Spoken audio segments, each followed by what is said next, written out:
अस्सलाम वालेकुम everyone, welcome back to my YouTube channel. तो आज के इस लेक्चर के अंदर हम देखेंगे डिक्शनरी को, कि पाइथन के अंदर डिक्शनरी क्या होती है, इसको किस तरह से यूज़ करते हैं, इसको लिखा कैसे जाता है, इसके अंदर मेथड्स और फंक्शंस क्या क्या होते हैं और इसको यूज़ करने के कैरेक्टरिस्टिक्स क्या होते हैं। तो पढ़ते हैं, इसको स्टार्ट करते हैं पढ़ना।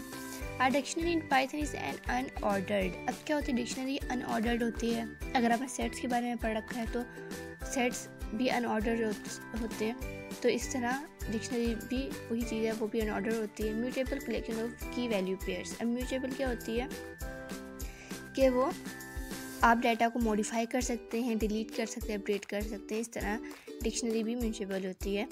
कलेक्शन ऑफ की वैल्यू पेयर्स। अब क्या है, की वैल्यू पेयर्स क्या होती है कि जिस तरह से हम अगर हम पाइथन में प्रोग्रामिंग कर रहे हैं तो उसके अंदर हम वेरिएबल्स बनाते हैं, तो वेरिएबल्स बनाने के लिए हम एक वेरिएबल का नाम लिखते हैं, उसको वैल्यू असाइन करते हैं। तो ये क्या होता है, की वैल्यू पेयर होता है। मिसाल के तौर पर जब हमने कोई एक वेरिएबल बनाया है, जैसे मैंने यहाँ पर ए वेरिएबल बनाया है, ठीक है, और एक बी वेरिएबल बनाया है। अब क्या करूँगी, मैं इन दोनों को कोई ना कोई वैल्यू असाइन कर दूँगी। जैसे मैंने इसको 3 वैल्यू असाइन कर दी, इसको 2 कर दी। तो अब ये जो पूरा है ये क्या है, a = 3 क्या है, एक की वैल्यू पेयर है। ये एक की वैल्यू पेयर है। इसमें जो a है वो क्या है, की है, और जो 3 है वो उसकी वैल्यू है। मतलब इस तरह से हम वैल्यूज़ का पेयर बना के, की और वैल्यू का पेयर बना के उनको डाटा को स्टोर करा सकते हैं।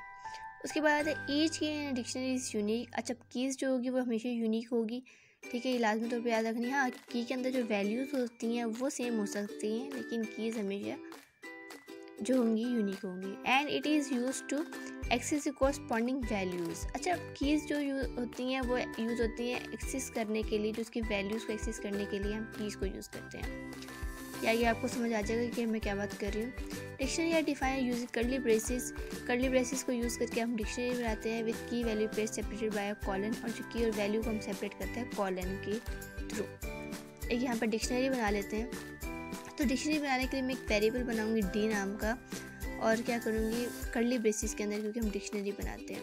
तो अब यहाँ का क्या करूँगी, सबसे पहले एक की बना लूँगी। मिसाल के तौर पर मैंने एक नेम लिखा, कॉलन लगाया, और एक उसको वैल्यू असाइन करती है कि नेम क्या है, हिलिया करीम। मैं क्या करती हूँ, एक मिनट, हाँ, अब क्या है, मैंने एक वैल्यू की बना दी है और उसको एक वैल्यू दे दी है, ठीक है। इस तरह अगर आप चाहें एक डिक्शनरी में एक मल्टीपल की वैल्यू पेयर्स बन सकते हैं। कोमा लगाएंगे, अगली की का नाम लिखेंगे और उसके बाद उसकी वैल्यू असाइन कर देंगे, ठीक है। यहाँ पर मैं की बना लेती हूँ एज की, और उसको मैं वैल्यू असाइन कर दूँगी, लेट्स सेट 19, ठीक है। तो अब इस तरह से आप मल्टीपल आइटम्स बना सकते हैं। अच्छा, एक की और वैल्यू पेयर को आइटम कहते होते हैं इसके अंदर। तो इस तरह से हम डिक्शनरी बनाते हैं। अगर मैं इस डी का टाइप चेक करूं कि किस डेटा टाइप से है ये, तो ये मुझे बताएगा कि एक डिक्शनरी डेटा टाइप से बिलोंग करती है।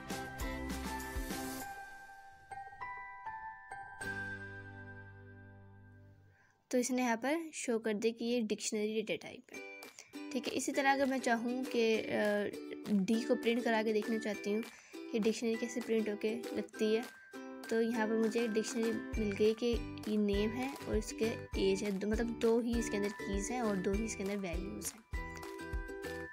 तो आगे क्या होगा, आगे पढ़ लेते हैं। अब चलते हैं, इसी कुछ कैरेक्टरिस्टिक्स के बारे में सीख लेते हैं कि इसकी खसूसियात क्या हैं।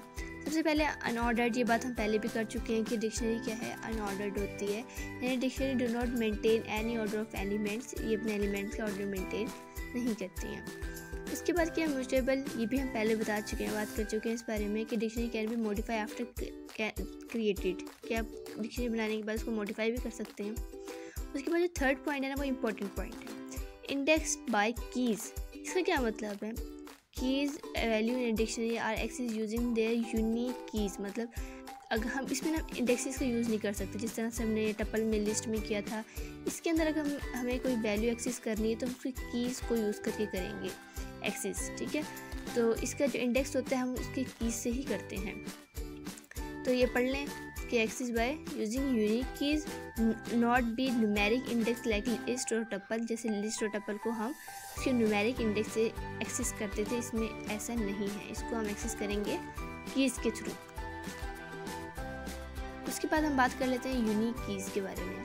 Each key in a dictionary must be unique. जिस तरह से जो इंडेक्स होता था वो हमेशा यूनिक होता था, इस तरह की कीज़ क्या यूनिक होगी। If you try to assign a new value to an existing key it will override the previous value. इसका क्या मतलब है कि अगर जैसे मैंने एक की बना ली है नेम के नाम से, उसके बाद मैं दोबारा से आगे चल के दोबारा से नेम के एक और की बना देती हूँ, उसको कुछ और वैल्यू असाइन कर देती हूँ, तो क्या होगा, जो मैंने बाद में नेम का की जो आइटम बनाया है उसको जो वैल्यू असाइन की होगी वो ओवरराइड कर जाएगी। मतलब पहली वाली काउंट नहीं होगी, दूसरी वाली काउंट होगी, ठीक है। उसके बाद क्या है हेट्रोजीनियस। हेट्रोजीनियस में क्या है, keys and values can be of any data type. इसका वही मतलब कि की और वैल्यूज़ किसी भी डेटा टाइप से बिलोंग कर सकती हैं। उसके बाद है dynamic. The size of dictionary can grow and shrink as needed. आप एलिमेंट रिमूव करेंगे, ऐड करेंगे तो इसका साइज रिमूव श्रिंक कर सकते हैं। उसके बाद बात कर लेते हैं इसके कुछ फंक्शंस और मेथड्स के बारे में।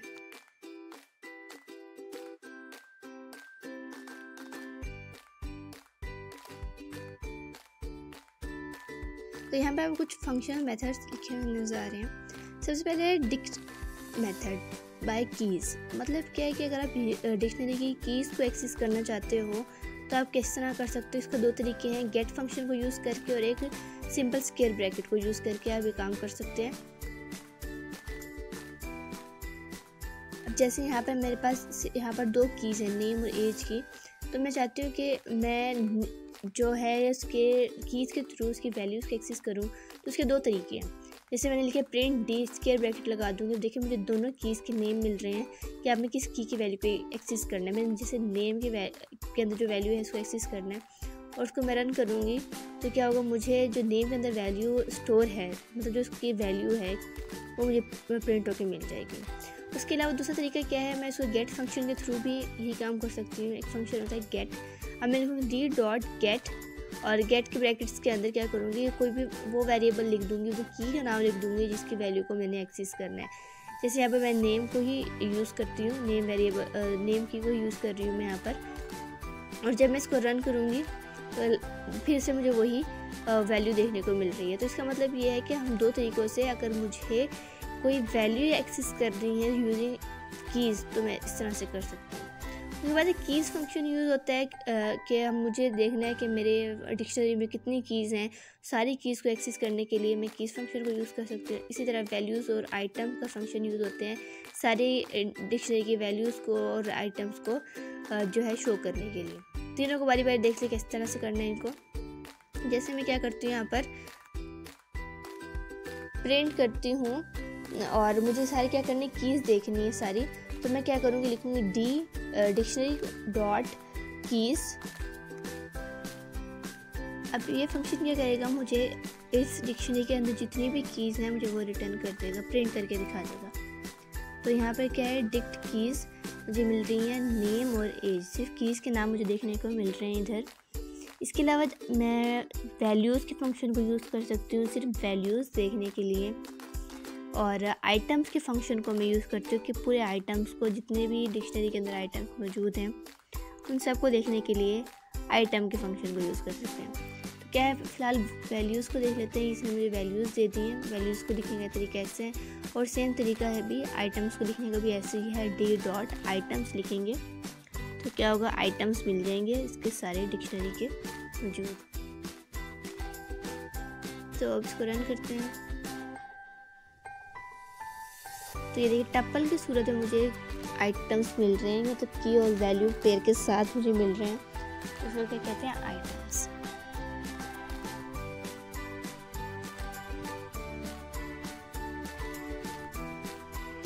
उसके बाद क्या है, अपडेट फंक्शन है। अपडेट फंक्शन क्या करता है, अगर मुझे डिक्शनरी को अपडेट करना है, कुछ वैल्यूज़ को चेंज करना है, कोई नई की वैल्यू पेयर्स ऐड करनी है, तो वो मैं काम अपडेट की ज़रूरत कर सकती हूँ। जैसे यहाँ पर मेरे पास डिक्शनरी में चाहती हूँ कि मैं इस नेम को अपडेट करूँ, कोई और नेम आए और एज को मैं ऐसे रहने दूँ और उसके अलावा मैं क्या करूँ, एक और वैल्यू ऐड करूँ विच इज़ ग्रेड। ग्रेड का एक और की वैल्यू पे ऐड करना चाहती हूँ।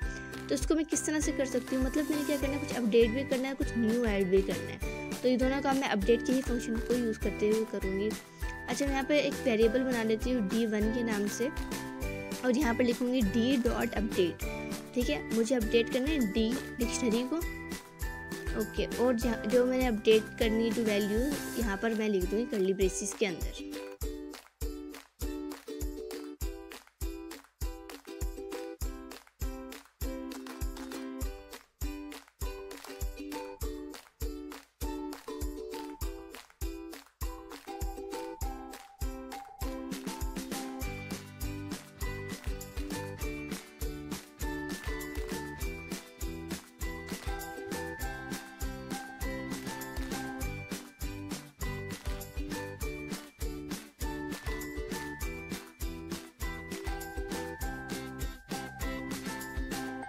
तो यहाँ पे मैंने क्या किया, एक नया नेम डाल दिया है और एक ग्रेड नाम का एक और की वैल्यू पेयर बना दिया, उसको मैंने बी दे दिया। ठीक है, अब मैं क्या करूँगी, जब मैं प्रिंट करवाऊँगी डी को तो क्या होगा, ये मुझे अपडेट होके मिल जाएगा।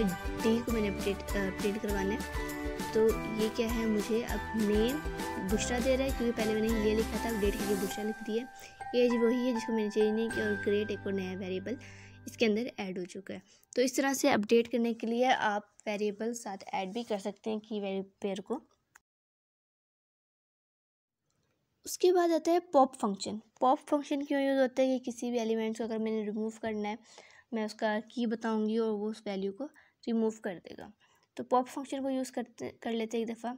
तो मैं लिखूँगी डी डॉट पॉप, और किसी भी की को मैंने रिमूव करना है तो मैं उस की का नेम लिख दूँगी। लेट से मैं क्या करती हूँ, एज को रिमूव कर देती हूँ। ठीक है, तो मैं एज लिखूँगी। अच्छा, एक और मैं काम क्या करती हूँ कि मैं इसको प्रिंट फंक्शन से निकाल के ना एक वेरिएबल के अंदर असाइन कर देती हूँ। इसको यहाँ से हटा के एक वेरिएबल बना देती हूँ और वेरिएबल के अंदर इस वैल्यू को मैं असाइन कर देती हूँ। अच्छा, वेरिएबल मैं बना रही हूँ पी ओ के नाम से, ताकि याद रहे कि मैं पॉप फंक्शन के लिए इसको यूज़ किया। तो अब क्या है, मैंने एक वेरिएबल बना दिया। अब मैं प्रिंट करवा दूँगी इसी वेरिएबल को, पी ओ को, ताकि पता चले कि भाई जो एज के अंदर कौन सी वैल्यू रिमूव हुई है। तो क्या है, एज के अंदर 19 वैल्यू जो है रिमूव हुई है। उसके बाद अगर मैं अपनी डिक्शनरी को देखना चाहूँ तो देखती हूँ कि डिक्शनरी के अंदर से ये चीज़ रिमूव हुई है कि नहीं। तो मैं प्रिंट करवा के डिक्शनरी डी लिख दूँगी और इसको रन करा लेंगे। तो ये मुझे पता चल गया कि नेम बुशरा और ग्रेड रह गई है सिर्फ इसके अंदर, बाकी जो था रिमूव हो चुकी है एज वाली जो। उसके बाद अगला फंक्शन है पॉप आइटम का। पॉप आइटम का काम करते कि लास्ट वाला आइटम को रिमूव कर देता है डिक्शनरी के अंदर से।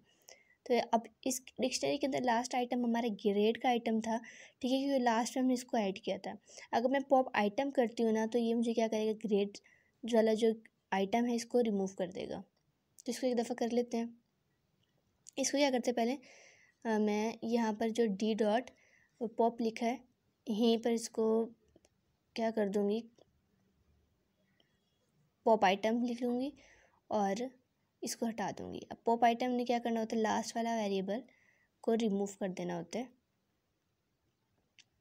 तो क्या किया इसने, रिमूव किस हो गया, ग्रेड बी को, क्योंकि हमारे लास्ट में इसी को हमने ऐड किया था और बाकी हमारी डिक्शनरी में दे रहा है जो बाकी रिमूव होके बन रही है वैल्यूज़ के साथ। उसके बाद अगला फंक्शन है क्लियर फंक्शन। अब क्लियर का नाम से पता चल रहा है कि पूरी डिक्शनरी को अगर मैंने क्लियर करना है, साफ़ करना है, तो मैं सिंपल क्लियर फंक्शन लिखूँगी और पूरी डिक्शनरी को साफ़ कर देगा। लिखूँगी जैसे print dot D dot clear, और जब इसको रन करेंगे तभी क्या करेगा, बताएगा भाई आपकी डिक्शनरी एम्प्टी है। ठीक है, तो डी डॉट क्लियर किया तो ये नन दे रहा है कि कुछ भी नहीं है इसके अंदर। तो इस तरह से क्लियर फंक्शन को यूज़ करते हैं। उसके बाद है कॉपी फंक्शन। एक कॉपी फंक्शन कब यूज़ होता है, जब मैं चाहती हूँ अपनी डिक्शनरी को किसी और वेरिएबल के अंदर कॉपी कर लूँ, तब क्या होता है, कॉपी फंक्शन को यूज़ करते हैं। तो मैं इसको क्या कर दूँगी, हटा दूँगी और यहाँ पर एक और नया वेरिएबल बना दूँगी जिसके अंदर मुझे अपनी डिक्शनरी कॉपी करनी है। तो वेरिएबल का नाम लिखूँगी DC, ताकि पता चले कॉपी कर रहे हैं डिक्शनरी, और लिखूँगी डी डॉट कॉपी, मतलब जो है डिक्शनरी को कॉपी करके इस DC के नए वेरिएबल में डाल दें। ठीक है, अब मैं इसको प्रिंट करवा लूँगी किसको, जो है DC को, ताकि पता चले कि हमारा वेरिएबल कॉपी हो गया इसके अंदर। तो जब मैं इसको रन करवाऊँगी तो क्या है, मुझे पूरा DC के अंदर कॉपी होके मिल जाएगा सारा कुछ। उसके बाद अगला इन ऑपरेटर यूज़ होता है जब मैं चेक करना चाहती हूँ कि इस वैल्यू या ये की डिक्शनरी में एग्जिस्ट करती है या नहीं, तो मैं इन ऑपरेटर को यूज़ करती हूँ। तो इसको लिख के देख लेते हैं किस तरह लिखते हैं। जिस तरह मैं यहाँ पर चेक करना चाहती हूँ कि नेम ग्रेड नाम का जो है की इसके अंदर एग्जिस्ट करती है या नहीं, तो मैं लिखूँगी ग्रेड इन डी।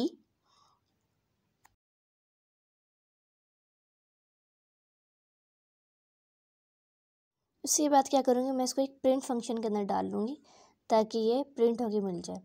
तो अभी क्या है, मुझे ट्रू दे रहा है कि जो ग्रेड नाम का वेरिएबल है, मतलब की जो है वो डिक्शनरी के अंदर है। अगर मैं कोई ऐसी की पास करवाती हूँ जो कि डिक्शनरी के अंदर है ही नहीं, तो मुझे ये फॉल्स देगा। जैसे मैंने सिटी लिखा है तो ये है ही नहीं डिक्शनरी के अंदर, तो ये मुझे फॉल्स रिटर्न कर रहा है। ठीक है, तो उसके बाद अगला फंक्शन पढ़ लेते हैं। आगे है लेंथ फंक्शन, जो हम अक्सर यूज़ करते हैं अगर मुझे डिक्शनरी की लेंथ के बारे में जानना है कि लेंथ कितनी है डिक्शनरी की, तब क्या होगा, लेंथ को फंक्शन को यूज़ कर लेते। तो इसको मैं क्या करूँगी, हटा दूँगी, बल्कि अगला ही बना लेती हूँ, प्रिंट करवा देती हूँ। लिखूँगी प्रिंट क्या फंक्शन के अंदर लेंथ, और लेंथ किसकी फाइंड करनी है मुझे, डी की। तो इसको रन करूँगी तो मुझे बता देगा ये जो 3 है वो डिक्शनरी की लेंथ 3 है। तो आई होप ये लेक्चर आपको समझ आ गया होगा, पसंद आया होगा। अगर पसंद आए तो वीडियो को लाइक कर दें, चैनल को सब्सक्राइब कर दें। मिलते हैं नेक्स्ट वीडियो में, जब तक के लिए अल्लाह हाफिज़।